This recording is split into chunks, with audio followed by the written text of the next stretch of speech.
Assalamualaikum warahmatullahi wabarakatuh. Alhamdulillah wa syukurillah wa la hawla wa la quwwata illa billah. Allahumma salli ala Muhammad wa ali Muhammad.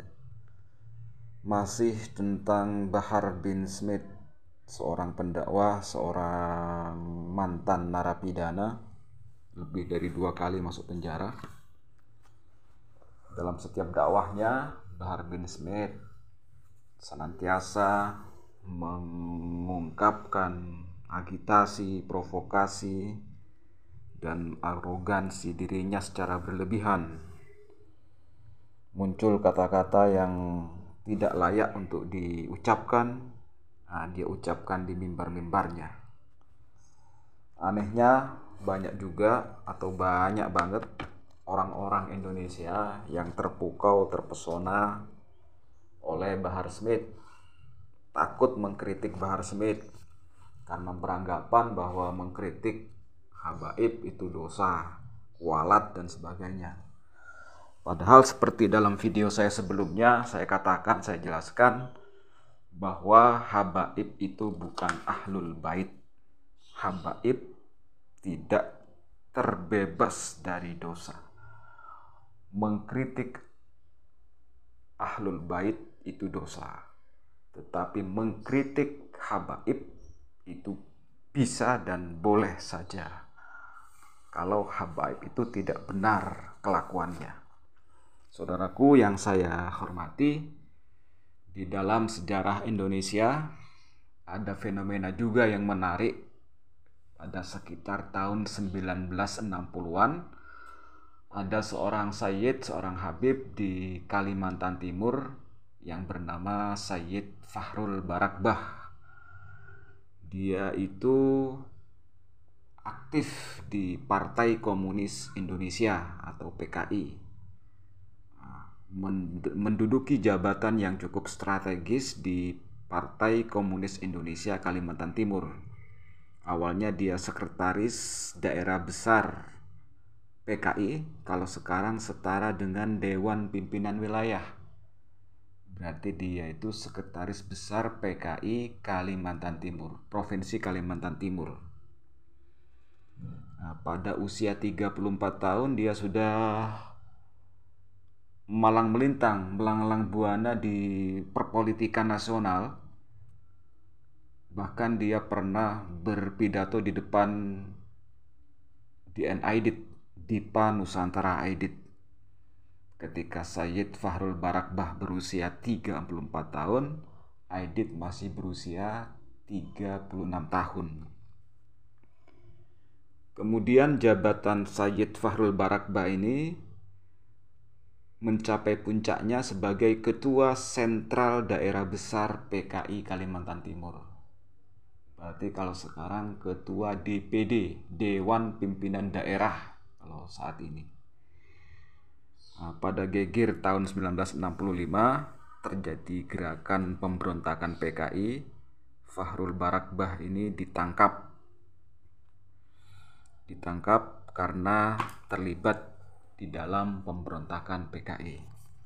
Jadi kita memandang habaib, memandang sayyid, pandanglah dengan kacamata yang proporsional. Bahwa ada habib yang jadi PKI, ada habib yang jadi pendeta, ada habib yang liberal, ada habib yang komunis, bahkan juga ada habaib yang murtad dari Islam. Jadi teman-teman semuanya, jangan takut mengkritik siapapun kalau dia melawan hukum. Jangan takut mengkritik habaib yang salah, yang arogan, yang sombong, yang memunculkan disintegrasi nasional di dalam setiap gerakannya atau ceramahnya. Kita kritik mereka karena mereka salah. Oke teman-teman semua, sekarang mari kita dengarkan ulasan dari Rudy S. Kamri, seorang aktivis penggerak integrasi nasional yang getol mewacanakan wawasan kebangsaan, persaudaraan di antara semana bangsa. Rudy S. Kamri kali ini masih tetap membahas Habib fenomenal, Habib arogan, Habib yang provokator, yaitu Bahar bin Smith. Bahar bin Smith lah kalau saya bilang. Karena menurut saya orang dengan mulut sekasar itu tidak pantas menyandang gelar Habib.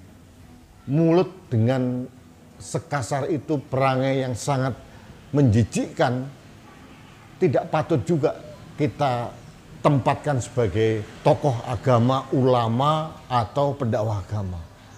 Ini menyesatkan dan provokatif. Kalau dia mau mengkritik pemerintah, silakan kritik, nggak apa-apa. Pak Jokowi sudah terbiasa dikritik, tapi gunakan kalimat-kalimat yang sangat elegan, sopan, dan bermartabat. Pada saat seseorang menggunakan kata-kata kasar untuk melakukan kritiknya, apalagi dibungkus dengan kemasan agama, itu menunjukkan bahwa martabat dan harkat yang bersangkutan itu jeblok, sama persis dengan binatang-binatang yang dia ucapkan. Tidak jauh berbeda, sama persis. Sahabat Indonesia, Bahar bin Smith ini orang yang tidak kapok-kapok. Yang membuat saya heran adalah ada beberapa orang yang mengkultuskan dia, memberikan gelar Habib, pendakwah agama, ulama, dielulukan. Saya nggak ngerti nih, akal sehat para pengikut Bahar ini kok bisa tidak mempunyai logika sama sekali. Bagaimana seseorang atau kelompok orang mengikuti orang yang tidak patut untuk diteladani, kalimat-kalimat kasar. Coba lihat dalam video ini, dia dimintain berkah dengan diberikan air, didoakan, dikasih amplop, dimasukin amplop. Saya jujur saya tidak percaya dengan pendoa-pendoa seperti ini. Pendoa komersial, dan menurut saya ini sangat tidak bisa diterima. Karena apa? Menggunakan kemasan agama, agama Islam yang begitu mulia direndahkan oleh orang-orang seperti Bahar bin Smith ini. Kemudian Tuhan dijual untuk mendoakan orang demi alasan komersial. Mungkin amplopnya isinya 100.000, 50.000. Bukan itu poinnya. Poinnya adalah dia telah menipu orang-orang yang seolah-olah percaya bahwa doanya itu akan makbul. Nah, saya hanya ingin mengajak para pendengar opini Rudi dan seluruh masyarakat Indonesia, marilah kita meneladani tokoh-tokoh yang perlu kita teladani. Kalau tokoh agama yang mempunyai ilmu yang tinggi, wawasan keagamaan yang tinggi, wawasan kebangsaan yang tinggi, mencintai tanah air, dan menggunakan diksi-diksi yang sangat sopan. Bayangkan, seperti Bahar bin Smith ini, itu di tempat terbuka memaki-maki pemerintah, memaki-maki siapapun, mungkin akan didengar oleh anak-anak kecil. Artinya apa? Dia telah memberikan contoh buruk bagi masyarakat. Jadi tolong jangan ikutin orang-orang seperti ini. Bandingkan dengan Profesor Kiai Haji Quraish Shihab, atau Kiai Mustafa Bisri, atau Habib Lutfi. Orang yang mempunyai wawasan keagamaan yang tinggi, ilmu agamanya luar biasa, wawasan kebangsaan yang sangat tinggi, mencintai NKRI, literasinya luar biasa, dan bahasa yang disampaikan kepada publik itu dengan bahasa-bahasa yang sangat sopan. Bahasa-bahasa yang menurut saya inilah yang kita perlukan. Bahasa yang mendamaikan, bukan bahasa makian, bahasa provokatif seperti Bahar bin Smith.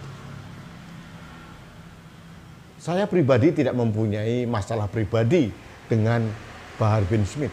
Kalau dia mengkritik pemerintah, silahkan. Saya juga sering mengkritik pemerintah. Tapi satu hal, gunakan dengan bahasa-bahasa yang sopan. Karena kebetulan ada sekelompok orang yang menurut saya koplak mengkultuskan dia. Artinya apapun yang dia ucapkan dan dia lakukan, itu akan menjadi contoh bagi masyarakat-masyarakat yang mengagumi dia. Sahabat Indonesia, mari kita menggunakan nalar kita, akal kita untuk menjalani kehidupan berbangsa dan bernegara. Agama Islam itu adalah agama yang sangat indah, agama yang sangat mulia. Islam itu adalah rahmatan lil alamin, berkah bagi sekalian alam. Bukan bagi orang Islam, tapi bagi seluruh manusia dan makhluk di bumi ini. Kalau agama Islam yang begitu mulia dibawakan dengan orang-orang seperti Bahar bin Smith, itu justru merendahkan citra Islam. Orang yang tidak paham akan berpikir bahwa seolah-olah Islam itu yang seperti yang disampaikan Bahar bin Smith ini. Islam yang penuh amarah, Islam yang memaki-maki orang, menggunakan bahasa-bahasa kasar. Padahal bukan seperti ini. Islam itu menyejukkan, mendamaikan, dan merangkul, berkah bagi sekalian alam. Saya sebagai orang Islam protes keras. Kenapa? Bahar bin Smith itu merusak citra Islam. Sekali lagi, mohon maaf, saya tidak pernah merasa dia pantas menggunakan gelar Habib. Karena terlalu tinggi, terlalu mulia untuk orang-orang yang sekasar Bahar bin Smith.